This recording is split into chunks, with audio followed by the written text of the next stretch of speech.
Hello, welcome to Chapter 3 Podcast, the show for readers of science fiction, fantasy, and romance. This is Season 2, Episode 8. Today, we are launching our year-long First Law Readalong with The Blade Itself by Joe Abercrombie. It's better to do it than to live with the fear of it. I'm excited we're finally doing this. This is my first, and we'll get into I think we'll talk probably about our history with the series, what this is for any listeners who haven't read them yet. Hopefully you've read it. We will do a little bit of a non-spoiler section.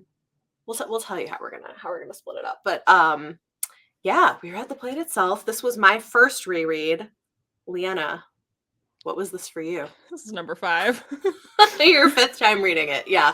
So maybe we could talk a little bit about our history with the series, and if you want to give people kind of an introduction to what is the First Law trilogy, why should they read it? Hopefully, if they're listening to this episode, they know what it is or have maybe read the first book, but maybe they haven't. So they should read it because it's amazing. Joe Abercrombie's my Lord and Savior.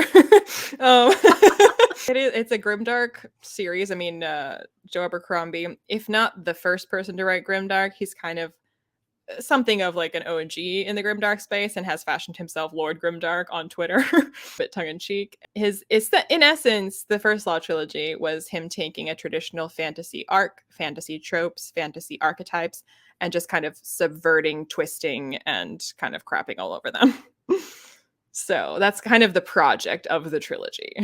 Right. Yeah, it's a really interesting trilogy, and I know you really love them. Okay. This was interesting for me because I think the first time I read The Blade Itself, I think this was my least favorite book in the trilogy, and I generously gave it 4.5 stars, but looking back, I think because you wanted to save our friendship. Because I wanted to save our friendship, so I couldn't just give it the actual 4 stars I thought it deserved. But on a reread, I liked it a lot better, and I feel like it actually deserves 4.5 stars from me. I mean, the very first time that I read it was years and years ago, and I had no idea, not even the intro that I just gave it. I was like, this is a fantasy book. That's literally all I know about it. I had never read grimdark before, and I was like, this, I cannot say is badly written, from a craft, quality of prose standpoint. I was like, this is well executed, but why? Why would anybody wish to subject themselves to this? I was like, I didn't rate books back then. I just read books. If I had rated it, it probably would have been 3, because I was like, I can't say you're a bad writer, but just why? And then years later, I started reading darker things, and everyone kept saying, well, the best in the biz is Joe Abercrombie. And I was like, I remember not liking that, but also I was quite different back then. So I don't know, maybe I would think differently now. So then I read it again, and I was like, oh, this is actually totally my jam. But I still only gave it 4 stars. I was like, it's a bit meandering, but I'm definitely into this vibe where I wasn't before. And then I finished the trilogy and again reread The Blade Itself, this time having seen where it all goes. And I think upon the 3rd read, either the 3rd or 4th read, I finally bumped it up to 5 stars, where I was like, well, I've read this so many times. I feel like it deserves a 5 because I keep coming back to it. Fair. Yeah. Yeah. It's interesting. And one thing I think we should say for people listening, because we say grimdark, surprisingly, this book doesn't feel that dark or bleak. I mean, it does get dark. I feel like if you're not expecting dark, my first time reading it, it's quite dark. But if you go into it being this is written by Lord Grimdark himself, it's not the grimmest or the darkest thing that I've ever read by any stretch. Well, and often it's got kind of a light touch to it. It's got a lot of dark humor. I was gonna say a lot of gallows humor to kind of balance that out. Yeah, which I think works really well. I really enjoyed my reread of it. I do think that once you have read the entire trilogy, it's a very rereadable book, and it's an enjoyable book to reread for a lot of reasons, which we'll kind of get into some of that later, I know. But I do think on a first read, it's meandering. Why are we spending all this time with some of these random characters? Why halfway through the book are you suddenly introducing a new POV that I care nothing about before I know who they are with Farrah? That was how I felt, I think, the first time around. Yeah, I felt that way too. I was like, who is this? And why do I care? Why do I care? Why are we suddenly getting this new person? Not only is she introduced quite late, she also seems to be she becomes connected to the other characters, but for a large chunk of it, after she's introduced, seems so utterly disconnected to what's going on in any other perspective that you're like, okay, like forget whether or not this is interesting, just how on earth does this tie in at all to what the other stuff is that you've been telling me? And then, I mean, then it does, but it takes a while in getting there. Yeah. So I think as a first book in a series, this is not the most successful, in my opinion, Which Joe Abercrombie because himself admits. right. Which you have this great interview. We'll link it in the show notes or in the video description. Leanna got to interview Lord Grimdark himself. It was a fantastic interview, and he did talk about this, which I thought was pretty interesting. It because the fact that you have to reread this after reading the whole trilogy. Well, you don't have to, but it is more enjoyable if you know where everything ends up going. No, I mean, what I was going to say with it was just that, like, the fact that to get the most out of it, you have to reread it upon rereading the entire trilogy, I think does mean, it could be more successful as a first book in a series, but it still does a lot of things. I mean, I did still give it 4.5 stars, so it's not perfect, but it has a lot going for it. Yeah, I mean, as he said in the interview, like his mindset, or like what he was kind of going for versus kind of how that actually turned out when people were picking this up, was he was very much into sort of noir storytelling, and he hadn't really seen that done in fantasy. And in noir, you kind of start in different places, you kind of don't know who the people are, and then it kind of all becomes clear to you much later, and then there's a sort of like the big reveal at the end. And doing that over a fantasy trilogy, like there's kind of a reason that no one's done that. That people don't usually do. Yeah. So like that was kind of what he was thinking, and like that is what he did. It does sort of more mirror that kind of storytelling. Yeah. But by equally, I feel like since it is so successful on a reread, I feel like as the author, you always know where this is going to go, and to kind of like to try to put yourself in the shoes of somebody that doesn't know, and to try to understand how, like, I don't think you yourself, knowing where this is going, knowing how many things you're setting up, I don't think it would be easy to recognize that this is going to feel meandering if you don't know. I just, because you can't not know because you're the author. Yeah, and I guess that's hard, especially if you're a new author and you haven't really had a lot of experience with this. Was this his first book? Yeah, this was his debut novel, which again, whenever I was like, as a debut novel, it's pretty impressive. So yeah. Like as a first book in a series, is it perfect? No, but again, his voice is so strong, and you really feel like he has a sense of like, this is his style and this is what he's trying to do with it. So it's quite a confident book for a first book. It is. Well, and I think the characters he writes, some of them in particular, are just really, really good. And now, which again is kind of like, I never would have thought of it that way, but him saying that noir was kind of his mindset, I think noir is also more about just sort of like doing these sort of deep dives into these shady characters, and that's kind of what he does. Yeah, no, it's true. And of course, we could get into our favorite character, Sandan Glokta, my book boyfriend. Sandan Glokta. He's so great. I love him so much. He's hilarious. Which again, if someone is just reading the series for the first time and they've heard you say, "Oh, Glokta, he's so great," then they're going to read his first chapter and be like, do I need to call the authorities? Are you okay? Because is this the same Glokta or a different Glokta? Oh my gosh. Fair point. So I guess we should say Glokta is a torturer. So, he's not a hero. He's just a jaded civil servant who's had it with everybody. Yeah, that's exactly it. And he's hilarious. Like, the difference between the dialogue in his head versus the dialogue he says out loud is hysterical, because he's very respectful because he has to be, but in his head he's super snarky. He toes the company line. Yes. But in his mind, like, that's why he's, I think, so relatable, and why people really kind of latch on to him and identify with him, because while none of us hopefully are torturers, we've all sort of, or for the most, even if not necessarily corporate world, but all of us have been in a situation where like it's some kind of a formal thing, something where people expect something of you, school situations, job situations, maybe extended family situations where you like have to smile and play nice and play the game, but inside you're seething and you think everybody's an idiot, and you can't believe that you're having to put up with this and that they're in charge of something. Like, so his internal monologue when he's faced with the people in charge and the bureaucracy and what he's asked to do, we've all not specifically again with torture, but we've all been there. But we've been there, yeah, in one way or another. It's like, even if it's just working as a barista with a difficult customer, I mean, Or even it's, just like watching the news and seeing, politicians that you feel like are, you're like, oh, you're such a liar. You're so full of crap. yeah, How are you in charge? You're so dumb. How did my taxes pay? Like everyone's like thought those kinds of things, but like you yeah, don't say them, at least not to that person, right. if you're ever confronted with them. Yeah, and I think that's what makes his dialogue just gold. I also think he's such an interesting character because he was tortured himself. He's very, very disabled, like severely disabled, Well, I think and people often imagine him, and a lot of fan art makes him look very old, but he's in his he's like 30s. 30. He's like, Yeah. yeah, But yeah, he has the body of like an 80-year-old curmudgeon. right. And I just think it's interesting because he had this history of being, this young, handsome swordsman who women were into, and now has been very broken by going through 2 years of torture. Because he was And a I prisoner of war.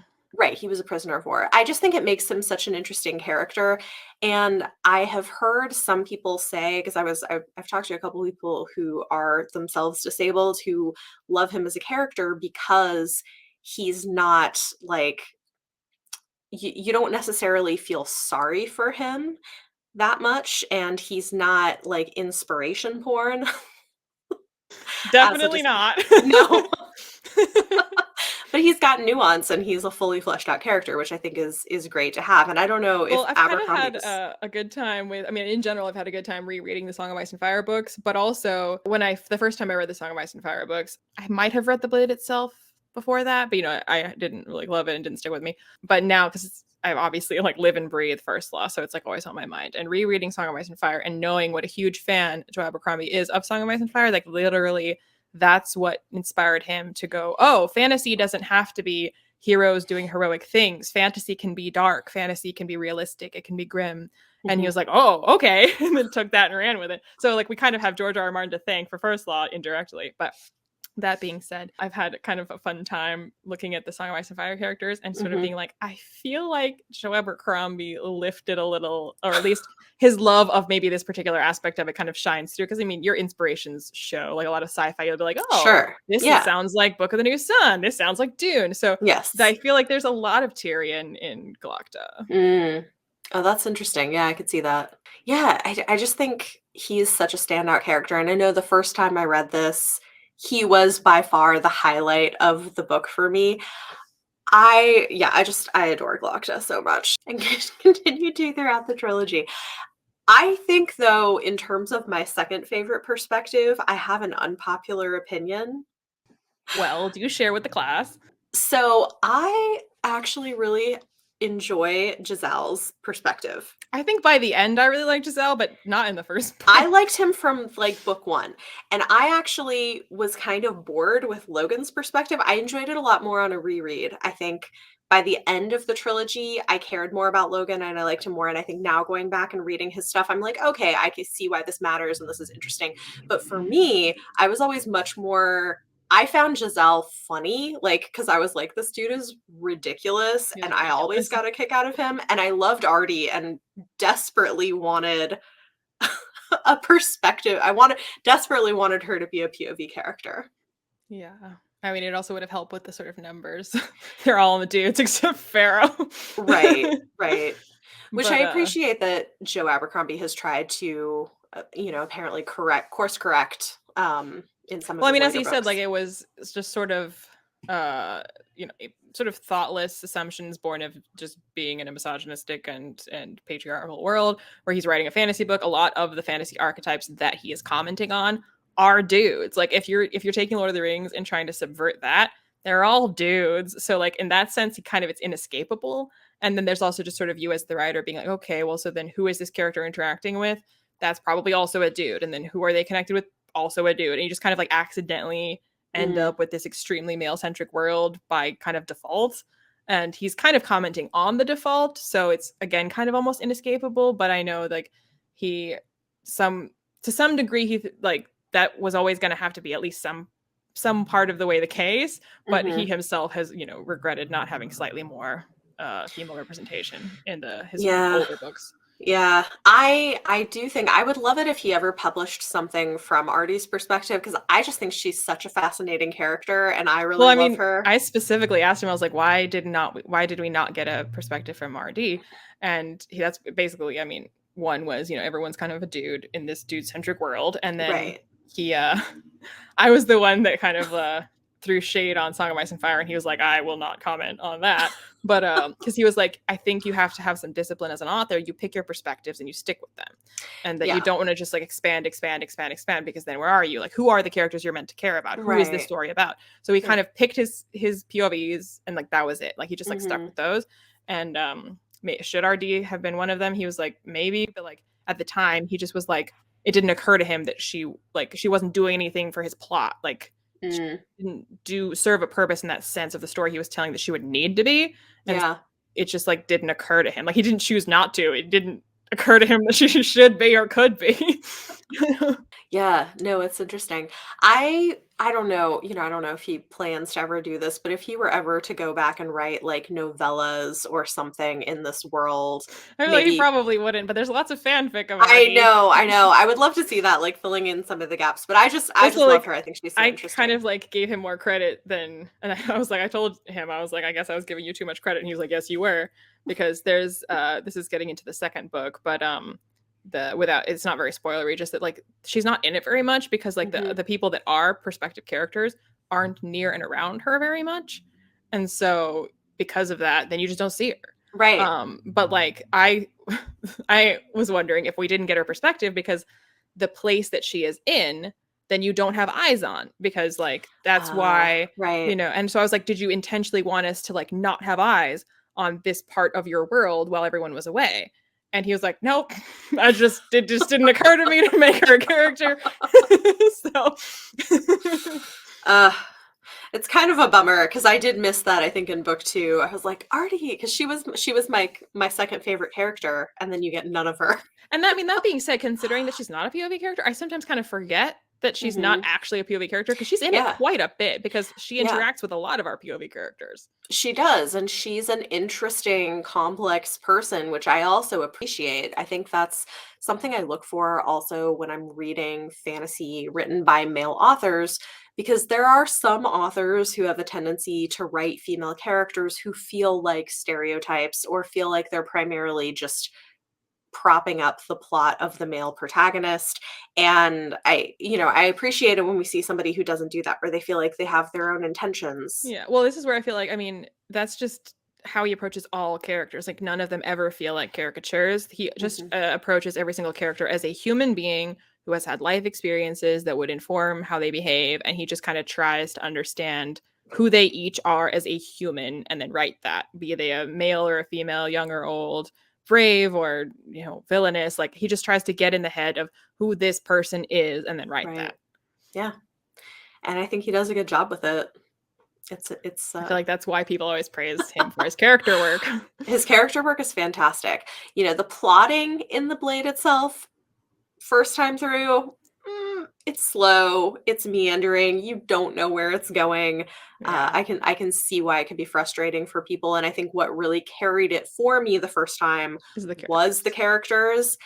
Rereading it after having finished the trilogy, it's completely different, because then what you're doing is you're picking up on all of the clues and the Easter eggs and the hints. Oh, there's so many. Like, constantly, he's constantly signposting. Well, since exactly where the book is going. It goes from feeling like a book that's kind of like a lot of quite interesting nothing, and then you go back and realize, oh, it's filled to the brim. It's bursting with like detail that you just have no way of knowing is important. Right, exactly.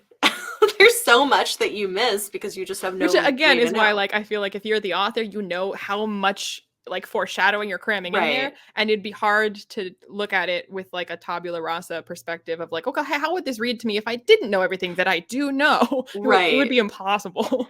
Well, and I guess that's where you need beta readers, you need people who don't know what you're doing, who to be like, okay, you know? That's cool and all, but where's any of this going? Like, what is the point of all of this? Which I feel like, I mean, in addition to the character work being what kind of like carries you through and keeps you going, I think there is enough where like you don't have a sense of where this is going, but you do have questions that you would like answered, because there is a sense of a sort of overarching mystery that like you don't even really have any sense of what questions you should be asking yet, but you're like, I think I have questions. I think I want answers. I mean, that's where I feel like you also latch on to Glocta, not just as a well-written character, but that's how Glocta feels. Like he is the reader because he has all this stuff going on around him, and he's like, I don't know what's going on, but I know something's going on. Something's up. And so like that's how you feel as a reader. Like, I don't know what's going on, but yeah, Glocta, I agree. Something's up. Let's figure it out. Yep. No, I agree. I'm trying to figure out like at what point we want to let ourselves talk trilogy spoilers. I mean, I feel like to this point we've kept things pretty spoiler free, even for people the first. Well, I mean, we can do spoilers just for this book in terms of Logan, because I was going to say something to what you said, and then I was like, that's kind of spoilery for this book. Okay, let's say that. So at this point, we're going to move into spoilers just for the Blade itself, and then maybe at the end we'll do a few things talking about spoilers of things we noticed for having read the entire trilogy, because we don't want to. For those of you reading through this with us for the first time, we don't want to spoil you. You can always come back and listen to the last part of these episodes later. But yeah, but just spoilers for just the Blade itself. Yes, so if you read the first book earlier, when Bethany was saying that like the first time she read it, Logan like didn't impress her very much, wasn't very interested in Logan's perspective. And I feel like it's once again one of those things where like, I guess there's a better way to do it, but it's almost intentional, because he pulls the rug out from under you in terms of Logan, because what you hear about him all of the time is from other people, or just from him generally, how he kind of seems regretful that he was a violent man and that he's done violent, horrible things, but you never see it. Your introduction to his character is the most bland Joe Schmo who's like, just trying to do the right thing. I don't want to know what's happening. Don't tell me your biz. I don't want to, just trying to keep the straight and narrow as much as I can, which like is kind of a trick on Abercrombie's part to introduce you to this character at this point. And to not, you've heard he does things, but you've never seen it. Yeah. And like people have reputations, but that, you never know. Like you've heard about it, but people are like, oh, he's just clearly misunderstood. And then like when West makes a joke of like, oh, Nine Fingers, you're not that one that was like, they sing songs about he like drinks blood and whatever. Ha ha ha. And Logan's like, yeah, that's not me. Ha ha ha. Even though it's definitely him. And like you feel for Logan where he's like, oh, poor guy living under the shadow of this like ridiculous reputation. And then at the end of the book, the Bloody Nine comes out, and you're like, oh my God, he actually is worse than any of those stories made him out to be. Yeah. And I feel like he kind of lulls you into Logan where you're like, oh, his perspectives are like interesting because Baez is saying some interesting stuff. He's like, a violent guy. He's like your average stereotypical, like strong man, strong silent type. And then at the end is when you're like, oh my God. But I think by doing it that way, if you knew about the Bloody Nine from the beginning, you'd never be able to sympathize or identify with Logan's character. But because you had that chance to like get to know him as this kind of like benign teddy bear, that even when you do see the Bloody Nine, that later when this is like shaken up everybody, you remember how you felt about him at first, and you still kind of trust him, and you still kind of root for him, and you're like, I know the Bloody Nine is, I know, and it is, but also he was just big old Logan. Yeah, no, it's interesting, and I think it's a smart way of doing it. One thing that I find fascinating is I've heard from a lot of people that they hated Giselle's perspective and really liked Logan's perspective from the first time they read it. Giselle was the most outright offensive. I mean, yeah, but he's just so dumb. Yeah. And he's well, it's also, I feel like these books in general, but then also particularly Giselle's perspectives is, I feel like, a good example of like, we get into conversations about, it seems like an author's condoning some kind of behavior, and then people will be like, it's fiction, don't you know, these are just their characters. But I think it can, which is when we talk about, you can kind of tell the way the author's framed it, if they're framing it as something that is okay or not. Right. And Abercrombie does a great job of showing you characters where they think what they're doing is okay very much so. Like, you're not having characters who constantly think to themselves, oh, what I did, that was not okay. No, they think it's fine. Yeah. But it's clear Yeah. to the reader that we're not meant to think that that's fine. Yes, exactly. And I think Giselle is exactly that. And so I get that he seems to rub a lot of people the wrong way. I just from the beginning found him really entertaining because I was like, "Oh, I know who you are. Like you're the dumb fuck Well, boy." he's also, Like I mean, that's basically who of he all the is. characters, he's probably the one that you have without. I mean, like we talked about how Glock, like you've been that, but like you've never known a torturer. And like Logan, I mean, you've never known a Logan. You've seen that character in film, but like Giselle, you've known that guy, like Oh, literally that guy. 100%. Yeah. Yeah, which is might be also why people find him so distasteful, because he's too familiar. Everyone else is like a character from a book, but Giselle, you're like, I literally know you. I like you went to my school. You are at my workplace. I hate you. Yeah. I mean, I think part of why I loved Artie so much though is because of her interactions with him where I'm And like, Giselle's well, realization that, and he's very slow in coming to this realization, and it's very funny when he finally, you're like, oh, good job, slow clap for the dummy. When he's like, she hates me.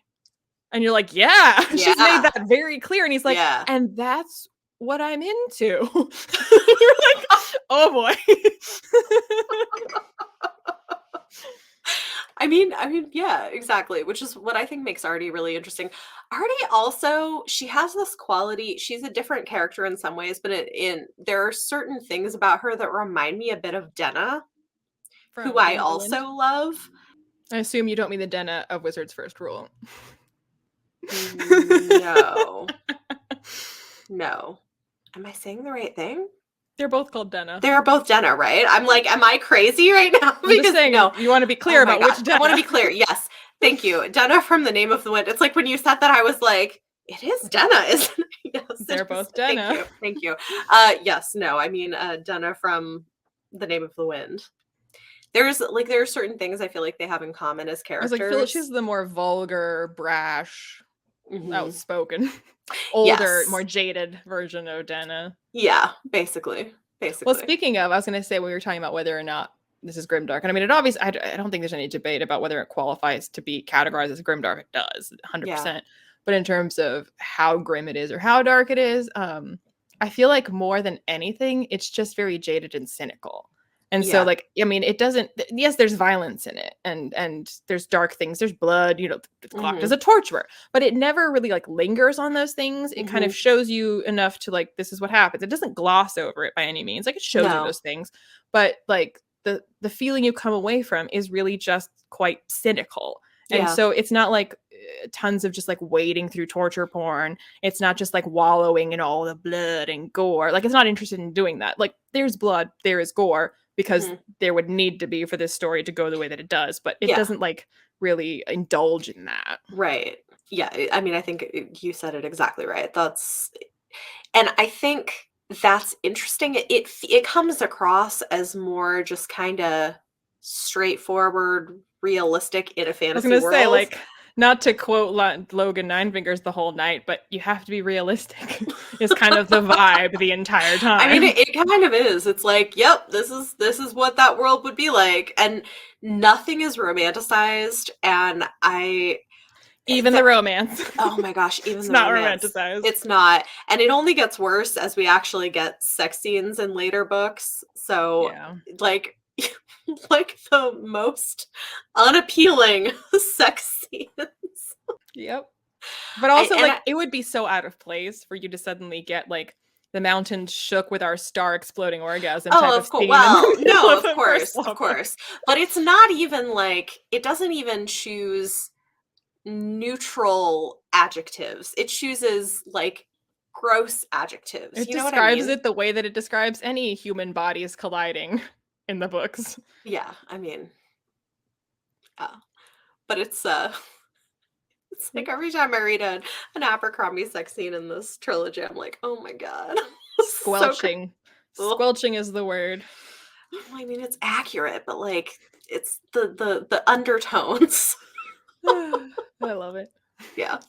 Okay, so I think, do you have anything else that's not spoilery for the trilogy that you want to talk about? Oh, yeah, actually, I do think this is a character-centric book, I think one of the things that is a result of that, but isn't necessarily identified all of the time, is how that shapes your how the world is introduced to you. Because characters are the focus, and so you are only introduced to parts of the world that the characters are interested in. You never get these like lengthy info dumps of here's how everything looks, and here's the history of where it came from, and here's how the clothes look. Like, it's always, if the character would notice it, if the character would comment on it, then you learn about it. So, for example, you get a little bit of how the Agriant looks from the perspectives of the people that live there, because like what they're encountering, like, okay, you kind of get the sense of what they're encountering. But it's only really when Logan comes to the Agriant for the very first time, and he's never really been to like quote unquote civilization. He's come from like the uppermost north, where everything is a little more Viking. Right. And when he shows up at the Agriant and is astounded, bewildered, and dismayed by civilization, that's when this all gets really described to you, because no one who lives there is going to be really thinking about how their city looks because they see it every day. But Logan, it's through his eyes that you really see how this city looks for the first time. Yeah. Which I think also, we can't go this podcast without mentioning the part where they go to the costume shop, because that is always my favorite scene every time I read it. It's really funny. And I think that's what's so interesting, right? Is this idea that like you don't need these outfits to be a wizard or a warrior or whatever, but like it gives the vibe and makes you seem more legitimate to outside viewers. Well, and again, it very much is a commentary on how people believe what they like. They want to see what they expect to see. And so like you have as much credibility as your outward appearance emulates what the expectation is.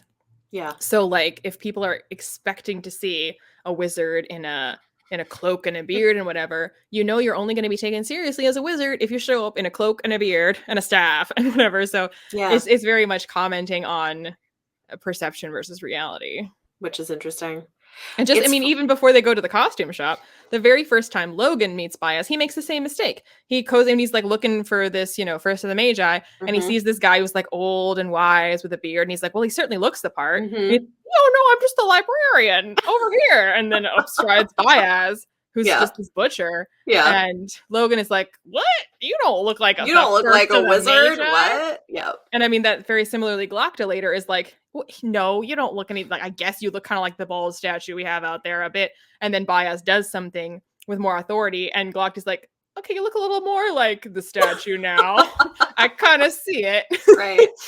Well, which I think is interesting, right? That like when we talk about historical figures or legendary figures, right, we focus on these particular moments or parts of their lives and don't always think about the fact that people are also just regular people and they exist in other moments. And yeah, I don't know. I do think it's interesting though, because this is more meta, I guess, but we're living in a time where we probably do see behind the curtain more than people ever have in the past as much. Or at least we want to believe that we do, except that everyone is also still very much manufacturing those images as well. That's true. It is still curated. But I guess we see like a closer maybe. They just have to manufacture a whole lot more to satisfy us.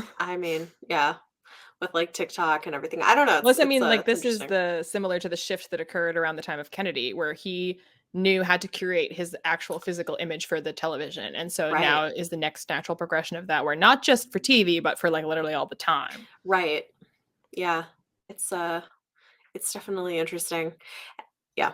It's a whole thing. The other thing that when you said this, it reminded me of is, because I know on our channels we're doing the reread of the Sword of Truth series by Terry Goodkind. So I just did my reread of The Wizard's First Rule, and it's funny because there is a moment in that book with Zed, who's a wizard, where Richard finds out he's a wizard and is like, wait, but you don't look like a wizard, like you don't have a beard. And he's like, oh, should I have a beard? But they're so scratchy. And he's like, okay, I'll grow a beard. So he like magically grows a beard. Now do I look the part? Now do I look like it? Yeah. But also, sort of like, if going back to kind of like how this stuff is explained and described to you, it gives you the opportunity for more commentary, because if you had the Agriant described to you by Giselle, by Glocta, who live with it every day, assume like, well, this is how a city looks. Like, this is not only where I'm used to, but this is just how things are. It would, you as the reader also probably quite urban, or at least you're used to the idea of big cities, especially like historical cities. So if it was described to you, you'd be like, well, yeah, that's what's in a city like that. But it's described to you again by Logan, who's asking Baez, like, what is the deal? And like when he sees the soldiers coming either to, going to, or coming from the war, and they're like this scraggly, haggard bunch, and he's like, those are their, like, you're sending the like weakest, like most poorly, most skinny, most haggard looking people to fight us? Like, that doesn't seem like a good idea. And then Baez points out the men in like red coats who have swords on. He's like, well, those are also soldiers. And he's like, I guess that's better, but they don't look especially effective either. And like when it's all like said to you by somebody who's like fresh-eyed looking at this, you're like, yeah, probably not a great system. You're not wrong. There might be a reason the North seems to be winning. Yep. Okay, so we're going to talk spoilers for the trilogy, but I'm going to save that to the very end part of the episode. So we're going to do On My Radar first, where we're going to talk about upcoming book releases. And then after that segment, for anybody who wants to keep listening, who has already read the trilogy or doesn't care about spoilers, we're going to talk for a few minutes about spoilery thoughts we had coming and rereading this book, knowing where the trilogy is going. So that should be fun. But hopefully this has been fun for first-time readers, hearing it, talking about it, and we're definitely excited to continue on with these. So On My Radar is where we'll share recent or upcoming book releases in sci-fi, fantasy, and romance we're excited about. And the books for today's episode will be mostly, do you have anything today? You posted on Instagram those 2 new books. But they come out in June. That's true. That's true. Okay. The books for today's episode will be released between January 25th and February 7th, 2022. But first, if you enjoy the podcast, we'd appreciate if you would take a moment to rate and review us so we can continue to reach more listeners. And if you're interested in getting early access to episodes and exclusive bonus content with every episode, consider supporting us on Patreon. Huge thanks to all of our supporting patrons, including our world expanding patron Trina. You all make it possible for us to keep doing this. You're amazing. And I've got 5 books to talk about today that are coming up. We've got a lot of great stuff coming out as we're heading into the new year. First up on January 25th, we have Something Fabulous by Alexis Hall. This is a historical rom-com by the author of Boyfriend Material. It says it's a delightfully witty romance featuring a reserved duke who's betrothed to one twin and hopelessly enamored with the other. So he is betrothed to the sister, but into the brother. And what's he going to do in historical England? So that should be a fun one. Also on January 25th is Davon and Chris Plan a Wedding by Chencia C. Higgins. This is a fake relationship romance on reality TV where the couple has to plan their dream wedding in 6 weeks, but not let their friends and family know that it's not real. And they win money at the end if they do this and make their friends and family think that it's like a real thing. But they end up falling for each other. And I think one of the people in the relationship has been trying to figure out a way to come out to her mom. And so this is how she's choosing to do it, which is interesting. Last one for January 25th is not romance. Goliath by Tochi Onyabuchi is a sci-fi novel that sounds really interesting. It says, a primal biblical epic flung into the future, Goliath weaves together disparate narratives, a space dweller looking at New Haven, Connecticut as a chance to reconnect with his spiraling lover, a group of laborers attending to renew the promises of Earth's crumbling cities, a journalist attempting to capture the violence of the streets, a marshal trying to solve a kidnapping into a richly urgent mosaic about race, class, gentrification, and who is allowed to be the hero of any history. And I think this is set in a future where a lot of the wealthy people have colonized another planet, and so like who's left behind on Earth that's like crumbling and stuff. So it sounds really interesting. I really liked Riot Baby by him a couple years back, so excited to see how this goes. And then 2 books on February 1st. First up is The Violence by Delilah S. Dawson.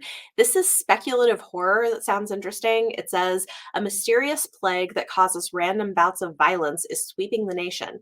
Now, 3 generations of women must navigate their chilling new reality in this moving exploration of identity, cycles of abuse, and hope. And I know Delilah S. Dawson has written a lot of Star Wars books that people have liked a lot. I haven't actually read anything by her, but I've heard good things, so I'm curious about that one. And then lastly, we've got a middle grade fantasy I'm excited about. This is Amari and the Great Game by B.B. Alston. This is the sequel to Amari and the Night Brothers, which came out last year and was so good. I really loved this. This one, it says, is Artemis Fowl meets Men in Black in this magical second book in the New York Times and indie best-selling supernatural investigations trilogy, perfect for fans of Tristan Strong Punches a Hole in the Sky, the Percy Jackson series, and Nevermore. So we've got book 2 coming out. I know they're kind of throwing everything at you, but seriously, there's a lot happening, but the first book was so good. Percy Jackson, Nevermore. Okay. Yeah. Well, it's because it's like similar to Percy Jackson in that it's like real world, but with this secret magical thing, but it's not mythology. So I mean, it does include some mythological things, but it's basically like all the things are real. So there are vampires, and there are all of the things really exist secretly, and it's fun. There you go. Those are the things, and now we're going to talk about trilogy spoilers focused on the blade itself. As they relate to the blade itself. Yeah. I feel like there's something specific that you're like dying to talk about because you're like, it'll be so hard to talk about this without spoiling the trilogy. I don't know about that specifically. I just think what was really fun for me reading this the second time around and knowing what happens was noticing all of the things that I'm like, oh, I mean, and you talked about this earlier, but the first time Logan sees Baez, he's dressed as a butcher. And I was like, oh, okay, yeah, I mean, he is a butcher in another sense. And well, also just like all of the conversations that the first time you read it, you're like, well, I guess that means something. But all the conversations that Baez has with like Yulwei, where they're arguing about what to do and whether it's right to do it, like most of it goes over your head because you're like, who and the what and the huh? Yeah. You sided with who and what? But now when you go back and you're like, it's very clear to you what they're arguing about, and it's very clear to you what Yulwei has a problem with, which you just feel like the first time you read it. Yep. Well, and I think you realize how much Logan just like blows right past all the red flags. Even from the very willfully blind, yeah. Willfully blind. Baez reminds him, he's like, you wanted not to know. And he's like, yep, good point. Just kidding. Forget I asked. Yeah. Well, and even from the beginning, it's funny, like, because the spirits are the ones that tell him that the wizard is looking for him. And he's like, cool, I'm going to go track down this wizard. And the spirits are like, okay. And he's like, great. Yep. And I think the spirits even tell him like, but wizards have their own agenda kind of thing. And he's just like, okay, cool, I'm going to go find him. I feel like, again, Baez does a good job of slowly giving you a great deal of characterization for Logan, because like it doesn't do this sort of cheap, like he looks like a barbarian on the outside, but he's this deep, soulful, introspective. Like, no, like he thinks a lot of pretty basic things.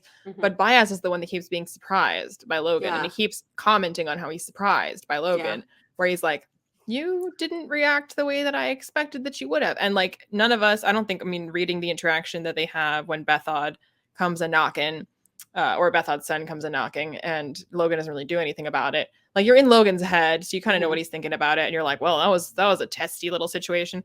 But when Baez is like, so I wouldn't have expected, like, you're this man of violence, and you didn't just like wildly attack when you saw this guy. You clearly think before you act, which is not what I would have expected. And when he points it out like that, you're like, that's true. That does kind of show that Logan is a higher thinking individual than just like this barbarian who just like chops people down. Yeah. Well, and I also just think there are interesting things, like the first time we're in Giselle's perspective, and the first time he sees the king, or we see the king with him, he notices There's something. also like hugely awkward interaction where he mistakes Giselle for his son. Oh yeah, well there is that, which is interesting. But I think even before that, the first time we just see him, like he's not interacting with the king, but he sees the king, and he notices like that the king doesn't really have that much power, that he's kind of managed by other people. And it it's interesting because I think later he's surprised by his lack of power when he becomes king.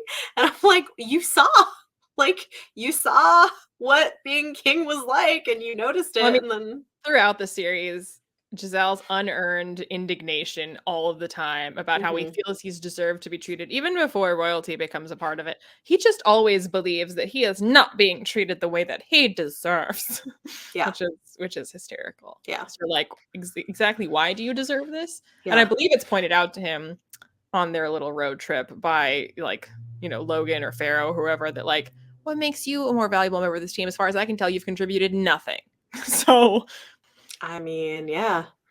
Well, I also think we get like signposting. Like it's interesting the fact that Glokta and Artie will ultimately end up together. Because Glokta thinks about it and he was like, well, that's just the most ridiculous thing that could never happen. but even But from the beginning, like he's like she's one of the first slash only people that when he grins at her, his horrible toothless mhm, grin, she doesn't like flinch or look away. yeah. She's just like having a conversation with him, and he's like, "Well, that's unexpected, and I Hmm. quite like it." Hmm. And you're like, "I like it too. You Yeah, guys I are know. so I cute." know. They're so cute. I like it too. Yeah. Yeah. What's the other thing I noticed? I mean, there's so much of it throughout, but I feel like there were a few. Oh, Well, there was something that I had never noticed before. This was my first time noticing mhm, it, and that's when Glokta goes to visit I forget what they're called, but those like old wise people who are working on explosives mhm, slash the history, and he wants to talk to like the historian yeah, and this old guy who shows him the book, and there's a page missing, and it's the yes, page about Ptolemy. yes, And like when the first time, apparently the first four times, if you're me, you're like, yeah. I mean, like this is shady, and that this is leading to like, yeah, we know that bias is real and blah blah blah. But I mhm. just like never really noticed or picked up on specifically the page about Ptolemy is missing. I noticed that. Yeah, I was like, that's interesting. Well, and then I think there's so many hints towards what happened when they go to the magical The House place, of the Maker, the House of the Maker. which is Yep. also again, that's another scene that could in other books, like so an author would have this urge to overdo it, and Mhm. to like, oh, you have to really feel like it's so crazy, and Yeah. it works so much better when they just go in and they're like, well, that's kind of not normal, and they go in Mhm. and they're like, I don't feel good about this. I don't like how I don't know about that. And then Yeah. the moment when they step outside and Giselle's like, oh, fresh air. I like this view. This is really nice. And he looks over at Glokta, and Glokta is like freaking out. And Giselle's like, what is wrong with you? Like, you can't take the heights? And Glokta's like, there were no stairs. And Giselle's like, oh my God. I'm not okay with this either. Oh, you're right. There wasn't, what the fuck, what the fuck, what the fuck? Which of course Giselle would not notice. She's like, oh, good, fresh air. Like, And "Ooh, Glokta's like, that's better." no, no, no, no, no. Yeah, and then the time works differently. Well, it's funny, I don't think I had put together And then the either. time working differently when they step outside and Glock just like worried about it, and Bios was like, when you come out before you went in, that's when your mind will That's when really you go. really need to He's work. just like so casual about it, and you're like, Yeah. Well, and I definitely don't think I put together the first time I read the series that that was where the stuff in the House of the Maker happened, because you don't find, because they go there and then you don't find out about what actually happened until so far into the series that I never like put together that like that was the location that all those well, things this went is also down. where like again with all the like foreshadowing and hinting, Mhm. the fact that the first thought, I think it's Glockta, the first thought, because we keep switching perspectives as they all go in. Like that's where Yeah. like the convergence of the perspectives is in the House of the Maker. Because that's what binds them. Yeah. And but when I think it's where in Glockta's head when they first like open the door, and the first impression that Glockta has, he comments on like, okay, well, it's not musty the way you'd expect, it's not dusty, but it has the sense of opening like a tomb. Mhm. And you're like, and then I think Glockta or Baez even says something about like, well, it is a kind of a tomb. Kind there's just a lot of that. I think one other thing that was interesting that I hadn't noticed the first time around, because I was just so irritated with them introducing the pharaoh as a perspective, I hadn't put together that she was like a sex slave or a concubine or something of the emperor. I don't think we know that specifically. We do. It's like there's like little things that do talk about it early on, that because she was escaped. She was like a runaway, Yeah. but she was I don't remember exactly where it was, but it's basically that you don't know specifically if she's like a sex slave or a concubine, but something like that, basically, where she was and she had run away from the emperor, but that's what she was being used as, which is interesting. Like I definitely didn't notice that the first time around. Vengeance. Yeah. It's all Pharaoh. Yeah, I mean, yeah, but she's got a complicated backstory, and it doesn't focus a lot on it. Like you have to, which is where, again, I feel like Abercrombie does a good job letting other characters do the work of building the character instead of, having their own internal monologue overdo it on emphasize something. So like, oh, they're so smart, or oh, they're so broken, or whatever. It's other characters noticing things. So like, just when West, when they've been stopped, and he's like, oh, why is this my problem? Because Yulwei and Pharaoh are being detained because they refuse to give up, or she refuses to give up her weapons. And then he shows up, and he's like, first he's irritated because he has a headache, and he's like, why is this my problem? And then he's like, well, she doesn't understand what we're saying. She's a woman. They're all pointing spears at her. Like, yeah, I get why she's hostile. Yeah. Guys, can you lower the weapons? And they're all like, lower the weapons. He's like, I don't think this is a full-scale invasion from Gurkle, do you? And they're like, okay, no. Yeah, I think she's much more interesting on a reread because you know why she ends up becoming important. Whereas the first time I was like, I don't care. Why do I have to be in her perspective right now? Well, she also becomes such a fun or the interactions between her and Baez are just so good. And she's like one of the only people that actually like talks back to him. He's not afraid of him. Yeah. Oh, and then this too, you kind of mentioned, I don't know, you said something earlier that made me think of it. Well, just to do with Logan's willful blindness and Logan just kind of like going along with whatever Baez does. But there is that moment, and it's a pretty innocuous moment to have this thought, but the thought itself kind of sticks out when you know what comes, is when they're at the banquet and they're starting to have this kind of like war of words between the Archlector and Baez about, they're doing this back and forth about proving whether or not they did the little play. Yeah. The play is the thing, very Hamlet of them. And Baez is, you know that scene. And Logan is kind of having trouble following it because they're not speaking his language. He can only catch some parts of it, but he can tell that it's getting kind of testy, and he can't really tell who has the upper hand, but he's not sure that it's Baez, and he thinks to himself, well, I've chosen Baez as the one to follow, and it's a little late to be switching sides. So like, I got to stick with him for better or for worse. Yeah. And you're like, yeah. For better or for worse. Worse. Yep. Well, and what's his name? The guy with Pharaoh. Yulwei. Yeah. I think his introduction is also just kind of interesting, and his interactions with Baez take on a lot more. Well, again, all the conversations that go over your head the first time. Yeah. But when you know where it's going, right. They just like they have so much more meaning to them. Yeah. You know exactly what Yulwei has a problem with, why they're arguing. Yep. It's also, the more times you read it, the more times you notice how often Yoru Sulfur pops up, because every time a character has two different colored eyes, that's him. He's got Baez's other henchman. He's got Yulwei and Yoru Sulfur. Oh. Like, Yoru Sulfur is the one that when Giselle has decided he's going to quit, he doesn't want to do fencing anymore. Yeah. And Yoru Sulfur is like, oh no, Baez wouldn't like that at all. No, you're gonna do it. It's fine, you're gonna do it. And Giselle's like, who the fuck are you? Like, I will not. He's the one who also shows up to announce. He's like, well, there was supposed to be, a herald to announce that Baez is coming. I'm him. I'm the guy here to tell you that Baez is coming. And everyone's like, yeah, the fuck you are. Interesting. Yeah, that's the thing too, is it's like, I don't think I've read the whole thing enough to... Well, Yoru Sulfur can shape change. And so the only thing that doesn't change is they've got two different color eyes. So then every time a character realizes that whoever they're talking to has two different color eyes, you're like, oh, that's Yoru Sulfur. That means that whatever's going on right now Bias is behind it. That's so interesting. It's little stuff like that. Yeah. He's good at this. So, all right. I think that's most of what I had to say about about all the spoilers. It was But it's just also more just fun. like fun watching Glock to put the pieces together because you kind of be like, I know. Mm-hmm. And like the first time you hear the name Valentin Balk, you're like, okay. But now when you hear the name Valentin Balk, you're like, Valentin Balk! Ah! It's like Voldemort. Oh God, yeah, yeah. It's going to be interesting to see how book 2 goes because this was so much more fun for me on a reread. Book 2 is kind of what really makes me feel like. I mean, there's other things just like true about Glocta's character and situation that remind me of Tyrion, but specifically his plotline in Before They Are Hanged is so reminiscent of Tyrion's plotline in Clash of Kings. Like a lot. Is Before They're Hanged the one where he goes to the other city? Yeah. Okay. Dagosca. Yes.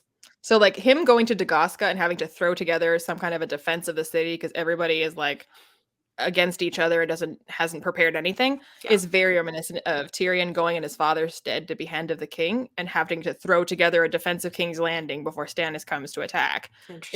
And constantly being like, not while you're trying to figure out a plan to defend the city, everyone around you is stabbing each other in the back and trying to stab you in the back, and you're like, I need to figure it out so y'all can knock it off, and I need to defend this city. And Glocta and Tyrion are both like in that situation of like, y'all stabbing me in the back, stop it, and we need to defend the city. Right. That's interesting. Yeah, I haven't read, it's been so long. I never did get super far into the Game of Thrones series. Maybe one day I'll go back and do that again. The show or the books or both? I've never seen the show. I read like 2.5 of the books. Well, this is, I mean, I'm referring to this Tyrion's plotline.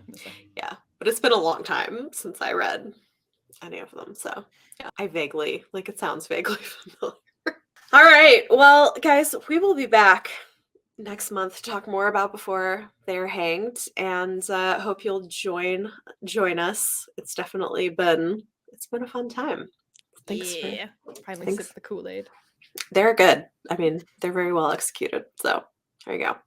So this has been Chapter 3 Podcast, and we are your hosts, Bethany and Liene. You can follow us at Chapter 3 Podcast on Twitter, Instagram, and TikTok. You can find both of us on our individual YouTube channels. All of that is linked either in the show notes or in the video description if you are watching us on YouTube. The next episode will be available in 2 weeks. I'll be back with Izzy, and I believe for February, we're going to be talking about Black love romance and bringing on some panelists to talk with us, which should be interesting. So tune in for that. We've got Black History Month and like Valentine's Day. So we're just going to like throw it all together in one great episode and bring on some people who have a lot more to say than we do about it. So it should be fun. So join us in 2 weeks. This episode's bonus content will be available to patrons in the next few days. Thanks for listening.